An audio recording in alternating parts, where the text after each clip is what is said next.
O'sha Jaguar 5 yotarda ololmadi-da, tiqilib qolaverdi. 3 qatordan urdi. Bo'yi ham Jaguardan baland bo'ldi. Hammaga ham tavsiya qilib qolamiz. Buni o'sha ozuqa birligi kuchli.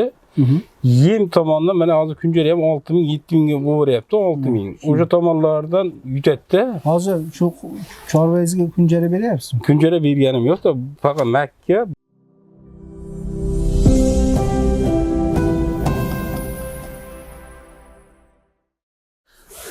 Assalomu alaykum hurmatli kanalimiz kuzatuvchilari, hurmatli dehqonlar, hurmatli chorvadorlar. Mana bugun birinchi marta sizlar uchun silos bo'yicha mana video lavha tayyorlashga harakat qildik. Hurmatli dehqonlar, kamchiliklari bo'lsa kommentariyada yozib ketasizlar. G'ulom aka, assalomu alaykum. Assalomu alaykum, sizlar. Salomat bo'ling. G'ulom akamni ko'pchilik yaxshi tanishadi. Bizning kanalimiz kuzatuvchilari, hamkor dehqonlarimizdan. Hozir biz Andijon viloyati Baliqchi tumanidamiz. G'ulom akamning xonadonlaridamiz. Hurmatli chorvadorlar, sizlar uchun mana xabaringlar bor. Yevropadan keltirilgan makka jo'xori duragalarini ya'ni sotuvini amalga oshirib boshlaganmiz.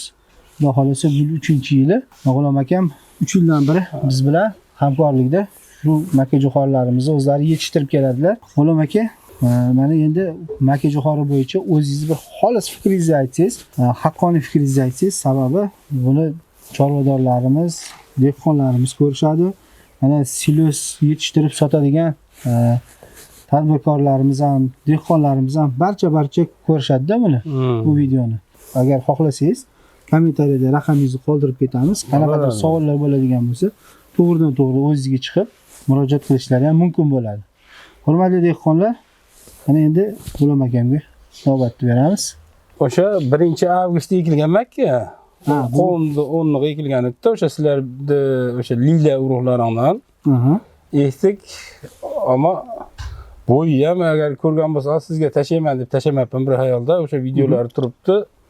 Bu videoni nimada ekranda hozir ko'rishinglar mumkin bo'ladi shu videoni. Mana avgustda ekilgan makka 3,5 metrdan o'tdi bo'yi. Jaguar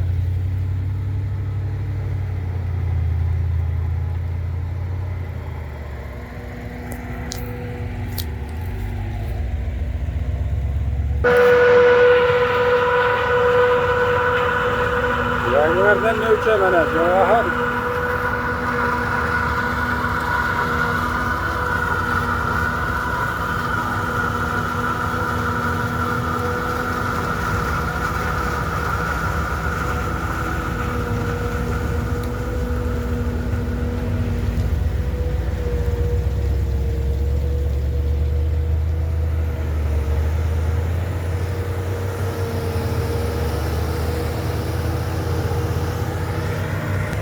O'sha Jaguar 5 yotarda ololmadi-da, tiqilib qolaverdi.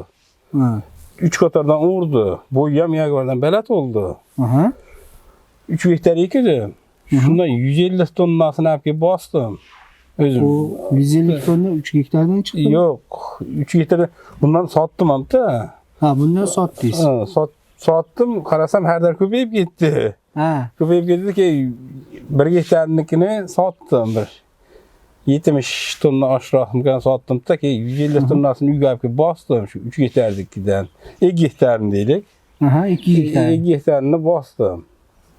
Mana endi ammo yaxshi. Shu donponni ham qayirmay o'sha sotasi bilan, doni bilanligi uchun silos ham zo'r turibdi.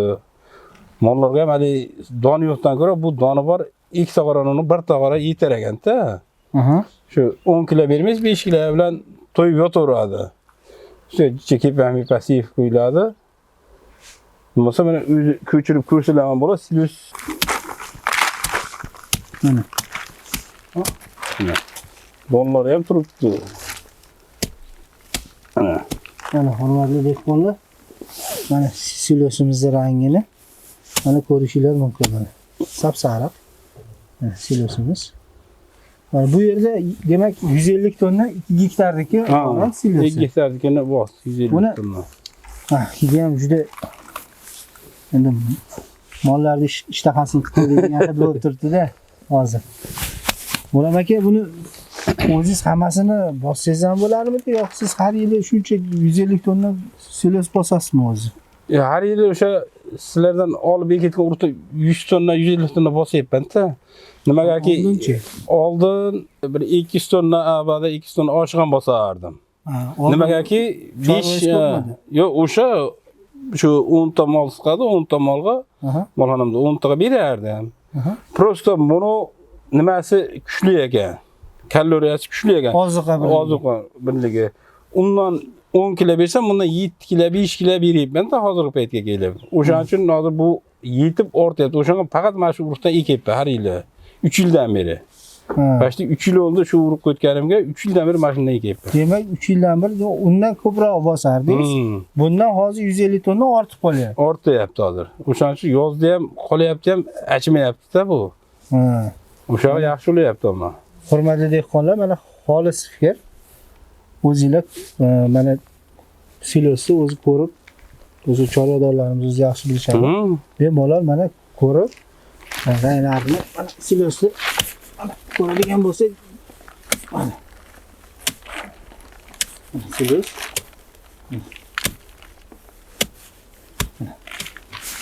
Keling mana shu pastga tushgani mana uqalanib tushdi hozir. Mana silosni qarang. Mana silos. Donlari mana maydalanib ketgan, o'sha yaguarda o'rilgan. Mana maydalanib turibdi donlari. Bu 1-avgustda ekilgan liliya magajo'xori duragayimiz mana. Mana hurmatli dehqonlar, mana silosda holati. Buni ham juda mollarni ishtahasini aytganimdek, boya aytganimdek shu juda qitirlaydigan bo'lib turibdi. Dehqonlarimizga tavsiya qila olamiz bemalol. Ya bemalol, nimasi yo'q. Chorvador o'zlari uchun yetishtirib, o'zlari silos bosadigan chorvador, chorva fermer dehqonlarimizga ham bemalol tavsiya qila olamiz. Sababi o'sha kilokaloriyasi kuchli. 200 tonna emas, 150 tonna. Demak, sizda ortib ham qolyapti 150 tonna. Ortib ham qolyapti o'sha. Ortib ham qolyapti. Mana molni soni o'zgargan yo'q deyapsiz. Chorvani soni o'zgarmagan. Demak, bir xilda. Haqiqatdan mana real holati. Hurmatli dehqonlar, agar kimda qandaydir yana savollar tug'iladigan bo'lsa, bemalol kommentariyaga yozib ketinglar, yo bo'lmasam kommentariyada biz G'ulom akamning nomerlarini qoldirib qo'yamiz. Bemalol aloqaga chiqib so'rashingiz ham mumkin bo'ladi. O'zlaridan xolis ma'lumot olishingiz mumkin. O'zi kommentariyada mana o'zi ko'rib turibdi, silos chirimagan, boshqa bo'lmagan, tozaligi ham zo'r, hamma yo'g'i yaxshi turibdi-yu. Endi buni silosni bosayotganda nimalarga ahamiyat berish kerak? Asosan o'sha mana plyonkalar teshilib qolmash kerak ekanda, tepa. Pastda ichib olamas ekan. Pastda teshik bo'lsa ichib ola qolmaydi. Buni tepadan teshib qo'ymash kerak. Shu teshib qo'ymasa, tepani yaxshilab bossa, bo'l turavergan. Texnika tepalatib, chiroylab bossa turavergan. Plyonka teshik bo'lmasa bo'ldi. Demak, teshik joydan demak havo kiradi, o'sha mikroorganizmlar. O'shanda demak, panglash, chirish o'shandan kelib chiqadi. Mana buni boshdan o'sha bunta mol olsa, boshdan bir boshdan aylantirib olaveradi. O'shanda yetkazaverar ekan-da. Bu katta silosi bu. Hozir mana ko'rinish jihatdan lekin juda katta ko'rinmayotgan bo'lishi mumkin, lekin buni orqasida hozir juda yaxshigina silos bosilgan. Demak, 150 tonna 10 ta molga bemalol yetib ortib qolasiz. Ortadi, bemalol ortadi. Chorvani ham holatini hozir ko'ryapsizlar. Hurmatli dehqonlar, chorvalar ham kichkina chorvalar emas. Bu har bir qoramol har kuni menimcha yaxshigina massada baribir oziqa talab qiladi. O'sha masalan buni silosdan bersangiz, narigi duragaylar bo'ydor bo'lishi mumkin bundan ko'ra. Lekin kaloriyasi buni kuchli-yu. Kuchlining evaziga yem ham oz ketar ekan-da. Kepak yem kepak sepib beramiz. Bundan unga qaraganda bunga ozroq sepiladida kepak ham. Yem har jihatdan ustun. Birinchidan, hurmatli dehqonlar, bizda makajo'xori urug' olsanglar, nima ustunliklari bor? Birinchidan, demak, qadoqdagi bizning qadoqlarimiz 75 ming donalik qadoqlarimiz. Qadoqdan yutishadi, narx jihatdan yutishadi. Ikkinchisi, demak ozuqaviylikdan tushadi. Shu ikkisi tonna jihatdan, Tonna jihatdan. gektardan shunda 75 tonnadan aylandimi hozir? Ha 75 tonna. Bo'lib ham 1-avgust ekilganda bu. 1-avgustda ekilsa ham mana 75 tonnada aylanyapti har bir gektariga. Demak, silos massasi 1 gektar hisobida. Hurmatli dehqonlar, O'sha mana yerda afzalliklar. adashmanda Jaguardali rasman o'rgatgan olmabman men. Aytaman 5 qatorda urolmadi, tiqilib qoldi Jaguar. Ha. 3 qatordan urdi. Jaguar nima uchun tiqilib qoladi bular? O'sha silos tashab yeb hazm qila olmaydigan, maydalab bera olmaydi ekan. Ha, demak, massa yuqori bo'lganligi uchun demak, Jaguarda o'sha tishlari tortib bera olmaydi 5 qator. 5 ta qadar torta olmaydi ekan, kuchi yetmay qolaverar ekan. Ana hurmatli dehqonlar. Yana bir bor tavsiya qilib qolamiz, hurmatli chorvadorlar. Mana ekib ko'rib, silosini bosib, chorvalarda ham bemalol Boqsa bo'laveradi. ha, sinab ko'rishinglar mumkin. Makajo'xorlarimizni tavsiya qilib qolamiz.